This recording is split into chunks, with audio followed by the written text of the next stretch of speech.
Video ini hanya untuk mereka yang punya logika. Bagi yang tidak punya logika, skip aja. Seperti sudah dapat diduga, Mahkamah Konstitusi menolak gugatan hasil pemilihan presiden wakil presiden yang diajukan kubu Anies dan kubu Ganjar. Saya gunakan istilah sudah dapat diduga karena kalau kita menggunakan akal sehat dan kita turut mengikuti jalannya persidangan, kita bisa menilai gugatan yang diajukan sangatlah lemah. Sudah banyak pihak yang mengingatkan kedua kubu tentang kesia-siaan gugatan mereka. Ini bukan karena mereka akan menghadapi benteng rezim yang kokoh menghalalkan segala cara. Saya percaya MK menolak gugatan dengan alasan yang adil dan objektif. Tapi yang jadi soal, gugatan yang diajukan kubu Anies dan kubu Ganjar sangat lemah dan tidak meyakinkan. Kita tidak perlu menjadi seorang intelektual tajam untuk bisa menilai kedua kubu pesaing Prabowo tersebut menghadirkan para ahli dan saksi yang sama sekali tidak meyakinkan. Ini mengherankan karena di kedua kubu penggugat terdapat ahli-ahli hukum berkaliber tinggi. Tapi nyatanya gugatan yang mereka ajukan jauh di bawah standar. Anehnya kedua kubu itu seperti tak peduli. Mereka terus bersuara seolah mereka kalah akibat kecurangan yang sistematis, masif, dan terstruktur. Bahkan tak kurang dari Megawati mengajukan diri sebagai Amirus Curiae atau sahabat pengadilan Mahkamah Konstitusi. Sahabat pengadilan adalah sebuah istilah yang ditujukan bagi pihak ketiga yang dianggap penting untuk didengar pendapatnya. Selain Megawati juga hadir aliansi akademisi yang terdiri dari lebih dari 300 ilmuwan berbagai perguruan tinggi terkemuka, aliansi badan eksekutif mahasiswa, seniman, budaya, diaspora, dan wakil masyarakat lainnya. Mereka bersama-sama menuduh Pilpres 2024 ini penuh kecurangan, tak dapat diterima, dan harus diulang. Tapi dalam sidang MK yang berlangsung, segenap tuduhan itu dipatahkan. Salah satu yang paling menonjol adalah soal bansos. Para penggugat menganggap bahwa strategi bansos pemerintah berperan dalam memenangkan Prabowo. Itu dibantah para hakim MK. Mereka mendengar penjelasan pemerintah dan para ahli sebelum akhirnya menyimpulkan anggaran bansos telah dirancang oleh pemerintah sesuai dengan rencana program yang ditetapkan sebelumnya. Tidak ada kejanggalan atau pelanggaran peraturan sebagaimana yang didalilkan pemohon. MK menyatakan pemberian bansos bukanlah pemberian dari presiden. Posisi presiden sebagai petahana memang menguntungkan. Namun tak bisa dianggap pemberian bansos secara langsung oleh presiden bisa dianggap sebagai tindakan yang melanggar hukum.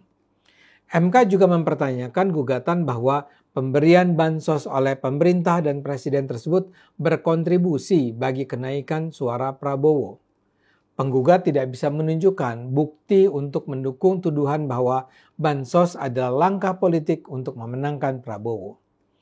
Penggugat dianggap tidak memberikan bukti yang meyakinkan. Mereka misalnya tidak menyerahkan hasil survei secara utuh sebagai alat bukti. Dalam hal ini saya ingat dengan penjelasan meyakinkan dari M. Kodari seperti tersiar di media sosial. Dengan santai dia mengajukan logika sederhana. Kalau memang kemenangan Prabowo terjadi karena bansos, lantas mengapa di luar negeri di mana tidak ada bansos, Prabowo menang meyakinkan? Itu menunjukkan tidak ada hubungan pemberian bansos dengan suara Prabowo. Karena itulah MK menyatakan tidak meyakini adanya hubungan kausalitas atau relevansi antara penyaluran bansos dengan peningkatan suara paslon. Namun demikian, MK memang memberi catatan khusus tentang pemberian bansos. Menurut MK, pemberian bansos sebaiknya tidak diulang dalam ajang kontestasi politik seperti pemilihan kepala daerah di masa mendatang. MK mengimbau agar di masa datang, momen pemberian bansos sebaiknya dilakukan tidak berdekatan dengan perhelatan politik sehingga tak dianggap memberi keuntungan buat pihak tertentu. MK juga menjawab gugatan tentang hubungan antara putusan Majelis Kehormatan Mahkamah Konstitusi atau MKMK dengan nepotisme yang dianggap melahirkan abuse of power. Anda tentu ingat MKMK memang memutuskan adanya pelanggaran berat etika dalam keputusan MK yang mengakibatkan Gibran dapat diajukan sebagai cawapres. Yang dimaksud dengan pelanggaran etik tersebut adalah keikutsertaan Ketua MK Anwar Usman dalam keputusan tentang Gibran. Padahal Gibran adalah keponakan Usman. Akibat pelanggaran etik tersebut, Anwar bahkan diberhentikan sebagai ketua MK. Tapi kini MK menyimpulkan kalaupun faktor Usman adalah sebuah cacat yang mengganggu kebersihan proses pengambilan keputusan MK, itu tetap tidak membatalkan keputusan MK mengizinkan perubahan dalam persyaratan calon presiden dan wakil presiden yang memungkinkan Gibran maju menjadi cawapres. Dengan kata lain, walaupun memang ada pelanggaran etika, itu tetap tidak membatalkan majunya Gibran sebagai cawapres. Dan lebih mendasar lagi, pelanggaran etika itu tidak dapat membuat MK perlu membuat kesimpulan bahwa telah terjadi tindakan nepotisme yang melahirkan abuse of power dalam perubahan syarat pasangan capres-cawapres. Di samping itu, tuduhan abuse of power tidak dapat dibuktikan karena juga tidak ada bukti adanya intervensi oleh Presiden Jokowi dalam pemilu 2024. Bukti yang diajukan oleh pemohon hanyalah berupa artikel hingga rekaman video berita yang dianggap belum kuat untuk dipertanggungjawabkan dalam persidangan. MK meminta penggugat memberikan bukti yang lebih bisa diandalkan. Sikap kubu paslon nomor 01 dan 03 tentang kesahan Gibran sebagai cawapres Prabowo juga dipertanyakan.